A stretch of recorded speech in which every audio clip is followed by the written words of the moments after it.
اردو ادب کے اوراق میں ایک نام ایسا بھی ہے جسے شہرت کی بلندی کی نہ تمنا تھی نہ اسے حاصل کرنے کی کشمکش۔ اس نے تو اپنی سادگی، سچائی اور دل چھو لینے والے جذبات کو اپنی شاعری میں پرو دیا۔ اسے لوگ بڑے ہی عزت سے خلش مخدوم آبادی کہتے ہیں۔ اخبار زرین کے مرکز تھے وہ۔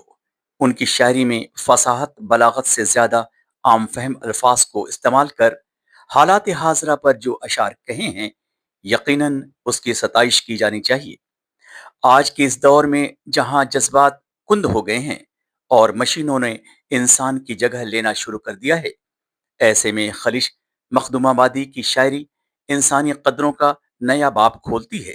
میں آخر میں اظہار تشکر کی رسم ادا کرنے کے لیے محترمہ رشمہ خاتون صاحبہ سے گزارش کرتا ہوں کہ وہ آئیں اور اظہار تشکر کی رسم ادا کریں۔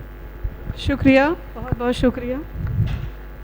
یہاں پر آئے ہوئے سبھی ہمارے معزز مہمان، شہر سے، کالج سے، یونیورسٹی سے، خاندان سے، آپ سبھی کا میں خیر مقدم کرتی ہوں، اور بہت بہت شکریہ جو ابھی ہمارے مہمان آئے ان کا پھر سے خیر مقدم کرتی ہوں۔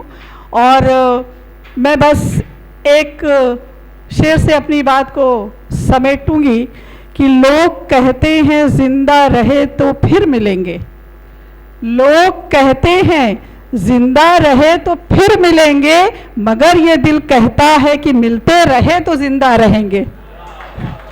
شکریہ، بہت بہت شکریہ۔ بہت شکریہ۔ اب اس کے بعد